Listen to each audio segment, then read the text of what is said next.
What is up, everybody? Welcome to another Injustice 2 video. Today we're going to talk about something just a little bit different. Exactly 1 year ago I got Injustice 2, and so I wanted to talk about all of, my personal opinion of what I feel are the good things, the bad things, and the absolute disgusting, ugly things about Injustice 2. Now, I have put in more hours into this game than any other game in my entire history of playing video games, which is quite an extensive amount of games. And so I think that after all of this time, after exactly 1 year, I think it'd be a lot of fun to go over all of these things. I know I'm not going to hit every single point, but just some things that I felt I wanted to mention are good and bad, and I wanted to hear y'all's opinion on them. Let me know in the comments if you agree, disagree, if there are things that you feel that I left out, things like that. But if you do enjoy the video, don't forget to hit that thumbs up. Again, I really want to know what y'all have to say, and also in the description I have put a link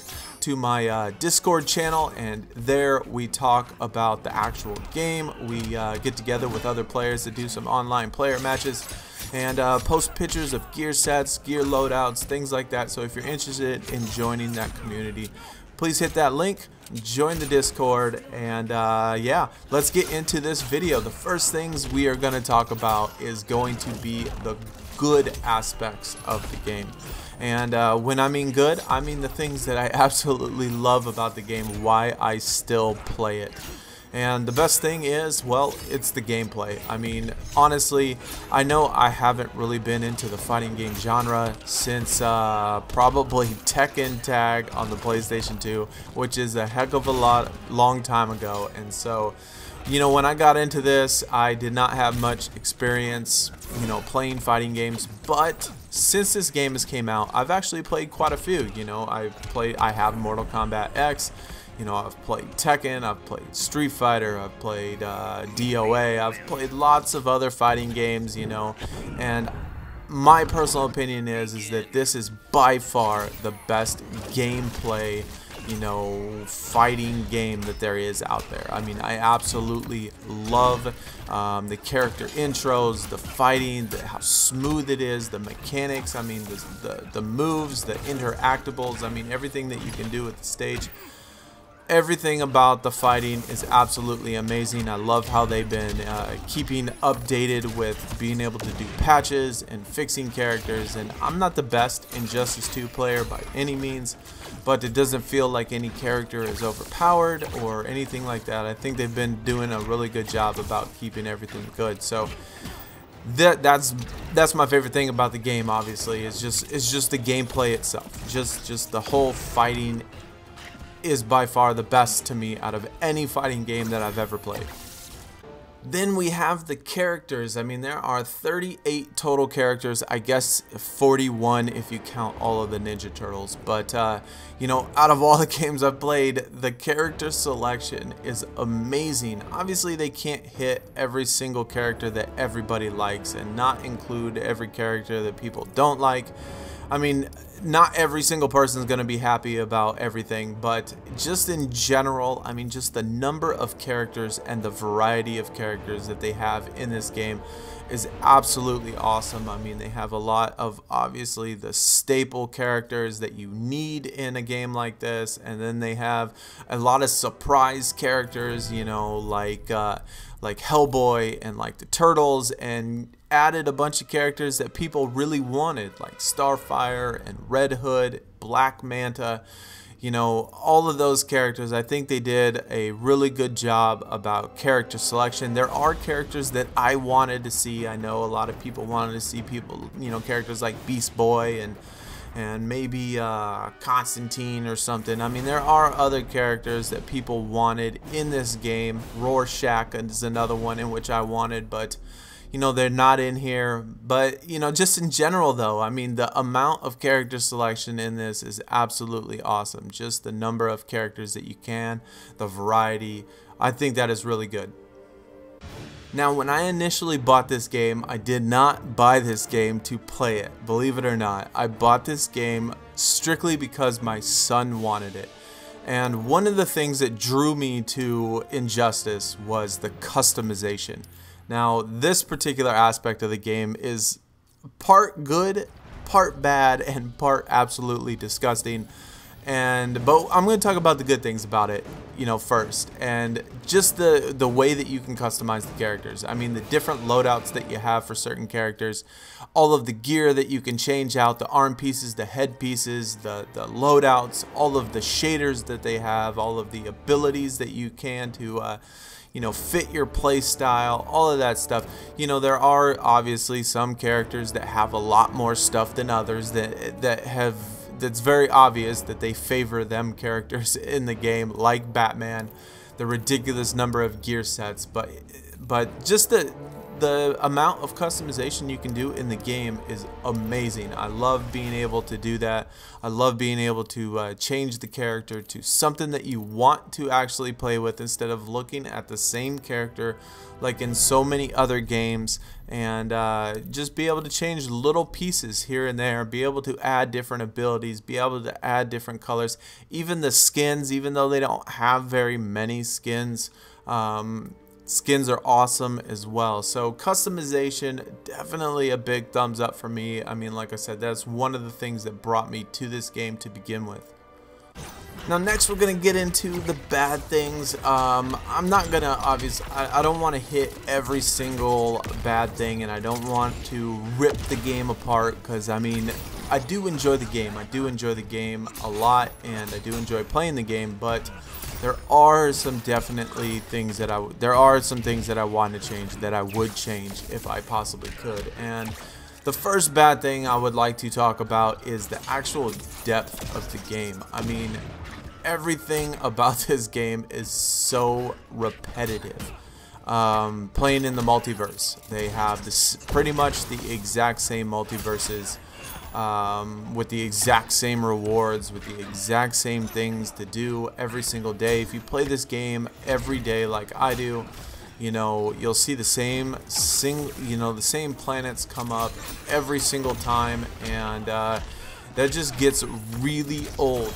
The story mode is awesome. I loved the story mode, but one thing about the story mode that I don't like is the fact that after you beat it the very first day, there's nothing else to it. They added all the DLC characters. They added all of those, I guess, little small paragraphs for each DLC character and how they added towards the game, but they didn't add anything to the story. You played this story one time in the very beginning, and it took you a couple hours, and that was pretty much it. That's all you could do, and that was really disappointing. I am really disappointed that they didn't add anything to the actual game, and so as far as the story mode goes. And now there are a few things in which I think make the game the ugly aspect of the game, the thing that absolutely drives me crazy and just eats under my skin. And the first thing is, well, it was part of the original things that I loved about the game, but it's also a thing I hate about the game, and that is the gear management system. I mean, just the amount of gear that you can acquire for certain characters, like Green Lantern's torso piece. I mean, there is absolutely no reason to have 50 different torso pieces when a lot of them look very similar. There's just too many pieces. You add in all of the epics, you add in all the rares, you add in all the commons, and that is just way too much gear to try to have to deal with. And when you only get 125 spots, I mean, why do we only have 125 spots when we have so much gear? Why is it that we only have 5 different loadouts for a character when we have all of these different gear options? I mean, it just doesn't make any sense to me. The way that they have organized this gear, the way that they give the gear out, and just everything about the management system in the game is disgusting. Like, it just makes me sick. The amount of time I have to spend deleting gear, going through gear, trying to find unique pieces. And then the other thing about the gear is the way you obtain the gear. Like, it doesn't make any sense to me that everything is supposed RNG from other boxes, RNG from drops. I mean, that gets seriously frustrating. I have opened tens of thousands of boxes, and I have made all of these gear videos and everything, and I can't tell you how many times people post on old gear sets saying that they wish they could get this, and they're so frustrated that they can't get this piece, and they open all these boxes and can't get this. And like, it's so frustrating that so many people want so much gear and they can't get it because of the way the RNG is set up, the fact that you can only get it in mother boxes, only get it in drops. They've had a couple gear sets in which we have been able to obtain on the multiverse. That's fine, and that's good, and that's great for some characters, but the majority of all the gear is done in these mother boxes, and it gets so old having to grind and get all of this stuff. And I know y'all have seen, you know, if you've watched past videos where I've opened 200 plus platinum and diamond boxes before in some of these videos and not gotten a single unique piece. And that takes a long time. I mean, hours and hours and hours of grinding just to get nothing. And that is absolutely frustrating and disgusting and just makes me sick that that's how it's set up, and they won't change it. They haven't changed it. They haven't made any adjustments to it. I mean, there should be something different about it that just makes it easier to get this actual gear.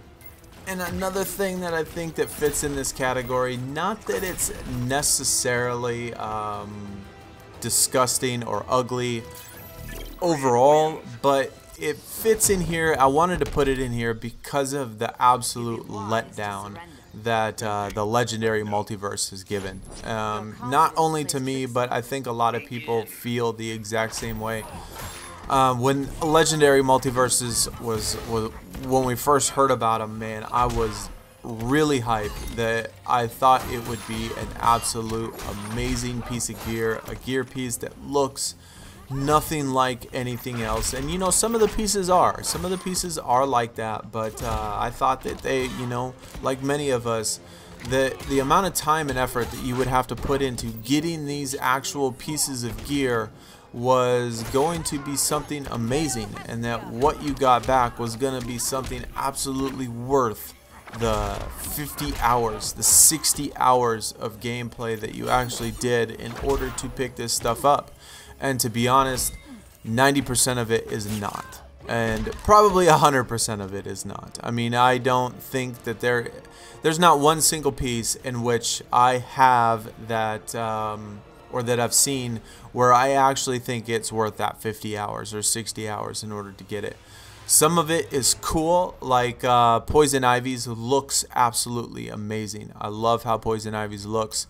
I love Black Canary's. I just love her. Canary Cry is amazing how it covers the entire screen. And Wonder Woman's, I love being able to get two of her abilities. That is awesome. You know, Atrocitus is pretty good, but then you got some that are disgusting. You know, you got Batman's with the triple jump, and some people like Bane's, and you know, some people think Swamp Thing just because he got an air dash, you know, even though it doesn't do, I mean, Deadshot's is horrible. Scarecrow's is pretty good, I suppose, but overall though, it doesn't feel like any of these are worth it. It doesn't feel like they're worth all of that grind, and that is so disappointing to me. That is so disappointing, and which puts me away from wanting to do these, wanting to grind these out, wanting to get all of this gear. And that's why I put it in this category, just because of how disappointing all of this was. And the last thing I wanted to talk about as far as the ugly aspect of it was the support from NetherRealm in different aspects of the game other than the characters. You know, I think, in my personal opinion, I think they did a good job about keeping updated with what the characters needed and changing characters appropriately to fit. Obviously, they do it to fit the tournaments and things like that for professional players. And that doesn't always translate to, you know, average everyday players. But overall, I think they did a good job about, you know, keeping the characters updated, you know, patching certain characters and fixing certain characters and things like that. But every other aspect of the support was terrible. I mean, absolutely terrible. There has been so many bugs and glitches and things wrong with the game that they just took their time, dragged their feet, didn't fix. You know, you got things like initially when when tons of people lost all of the gear, you got the original, like, I am level 100 and something, and the only reason is because of a glitch that they had in the achievements in the beginning. Took them months to just be able to fix. Things like the Hellboy and Black Manta in the gear boxes. It took them absolutely forever. The Superman Legendary Multiverse, in which we had to complete every single ladder before we can sacrifice gear, they didn't bother fixing. The Legendary Multiverses with Firestorm and the Dr. Fate, Captain Cold, you know, didn't bother fixing those for months. And that is so frustrating. The amount of support in the multiverse, the entire year, not adding anything new to the actual game. Things like the gear sets, you know, we wanted to see new skins, we wanted to see new gear, we wanted to see all that stuff, and they did add a lot of it in the Legendary Edition, but to me, the only reason they added all that stuff was to try to sell more copies. I mean, it seems to be that was the advertisement for selling more copies. Hey, look, we got more gear.